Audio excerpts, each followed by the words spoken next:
Please welcome Ferrer and United States Miami.Fish.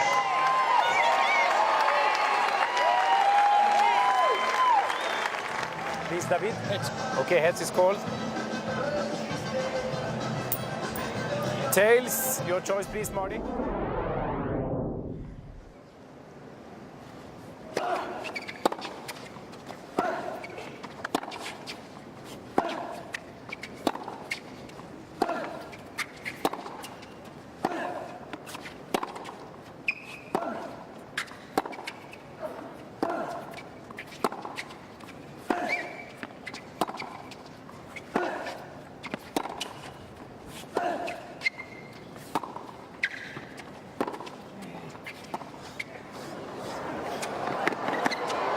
What a shot!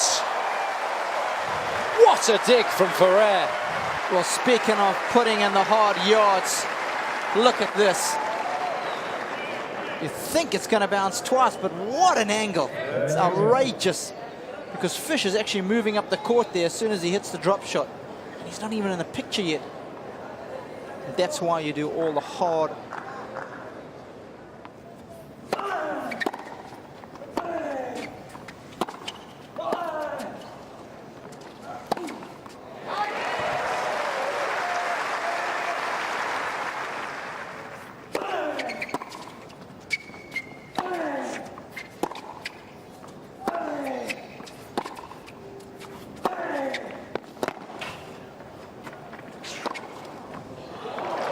It's a lovely angle.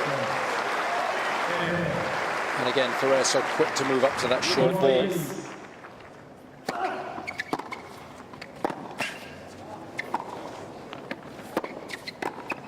Beautifully done. I love that tactic. Could have even come in behind a return as well.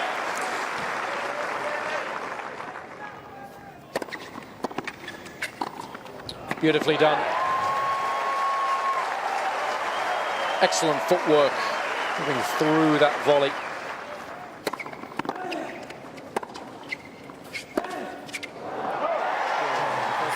Good stuff from Marty Fish. Some good tennis from both players, but it was Fish who reserved his best for the tail end of the set, and that was the fundamental difference between the two. Point.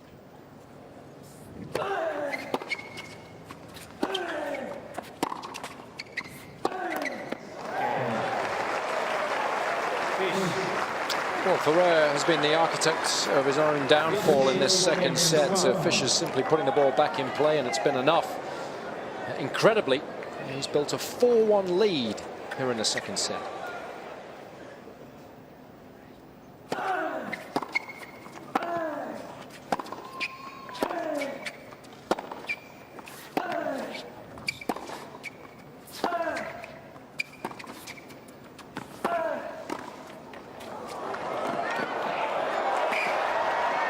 Outstanding from Fish.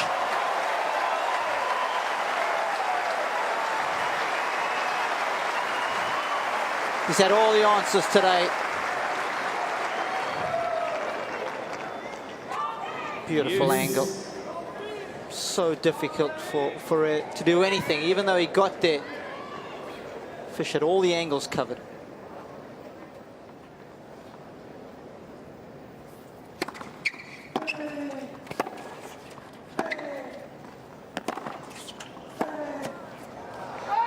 Fish wins, and he's safely through to the semi-finals for the very first time in his career here in Miami. And in defeating Spain's David Ferrer in straight sets, the added bonus is that on Monday, he'll be the new American #1, moving ahead of good friend and Davis Cup teammate Andy Roddick. But there's still plenty of tennis to be played by Fish here. And he continues to impress. A winner this afternoon in straight sets, 7-5, 6-2.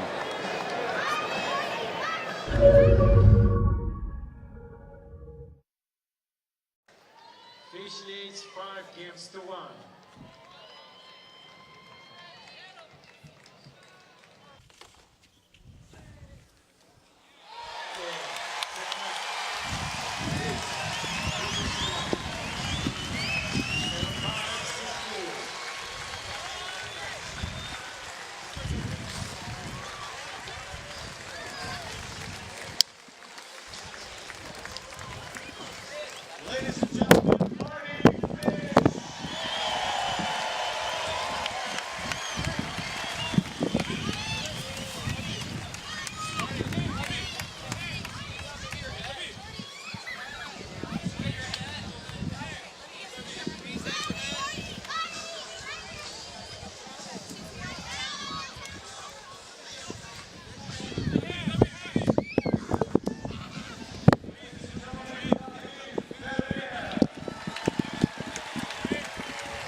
Sky, stand by. We just got an interview with ESPN and then we'll be with you shortly.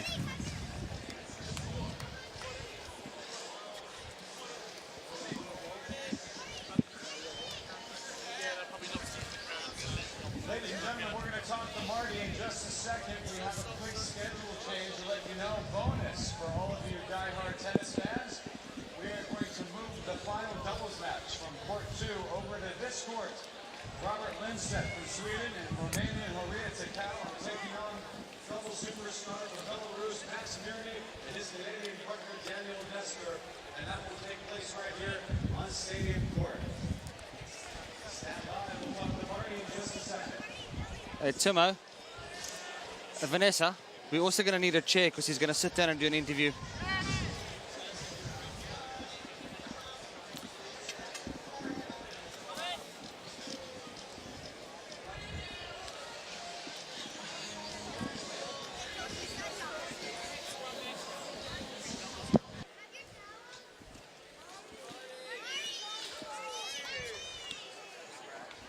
Stand by, Sky.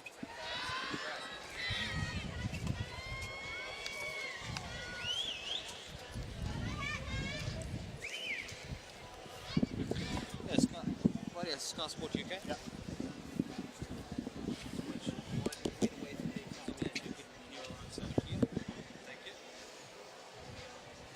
Yep. Thank you. Yeah, it's obviously it feels good to move on. Yeah, I don't think he liked the conditions as much as I'm used to these. Obviously, growing up down here, and the wind was tough today. It wasn't necessarily from one end to the other. I mean, it was more dominant from one end to the other, but it certainly swirled at times, and I was a little more comfortable than he was.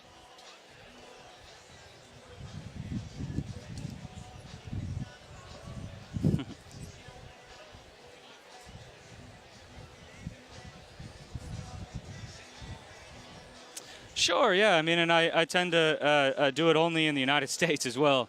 But you know, I mean, I haven't had much success down here, and you know, obviously growing up, like I said, growing up down here, I felt like I know the conditions as well as anybody, or better than anybody. So I felt like it was maybe only a matter of time before I put in a nice result here, and I certainly will have my work cut out for me if Novak wins tonight, and I'll put my feet up today and enjoy it, and try to recover from yesterday, because yesterday's match was much tougher than today.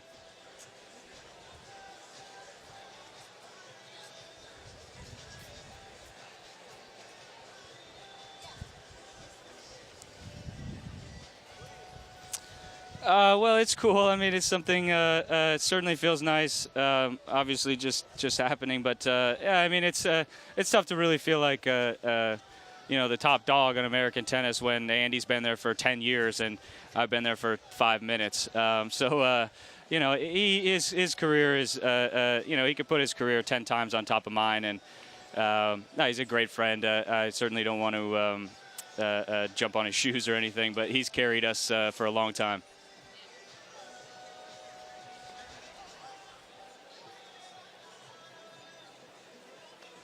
Thank you, guys.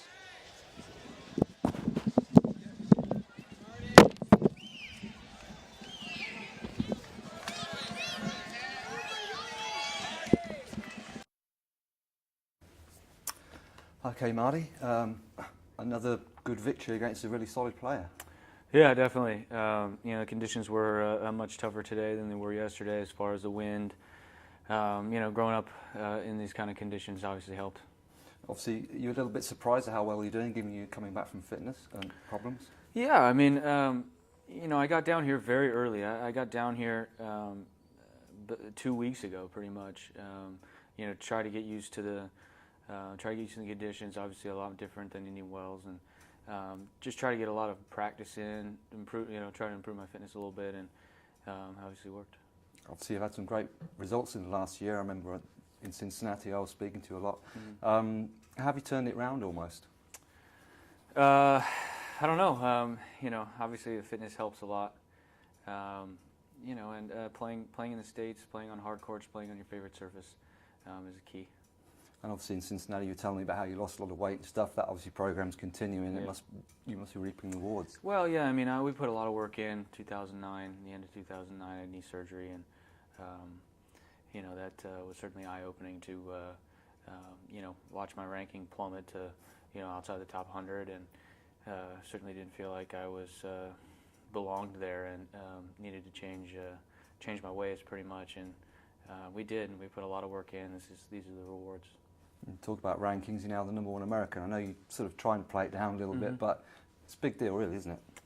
Yeah, I mean, it's I've never been it before, the #1 American, so you know, I'll try to soak it in, see how nice it feels. Top 10, being the top 10 player in the world is a huge goal of mine, and I think they told me out there that if I win on Friday, that I would be in the top 10. So that's a huge goal of mine, maybe more so than being the #1 American. And have you heard from Andy Roddick? Yeah, I mean, I'm sure I will. I'm sure we'll speak. We spoke today for a while. We're in the same fantasy baseball league, and so the season starts tomorrow, so we're psyched up. Okay, and next question about potential semi-final opponent. Firstly, Novak Djokovic, you played him a few times. No, he's certainly playing the best tennis in the world right now. I don't think he'll go 100-0 for the year, and you know, maybe he's got to lose sometime. Maybe Friday's the day. And also a quick one on Kevin Anderson, in case it's him. Yeah, I don't think we've ever played before. He's had some nice results in the past few months. He won a tournament in South Africa. So you know, being in the quarterfinals is a great result, and he's up against a tough opponent.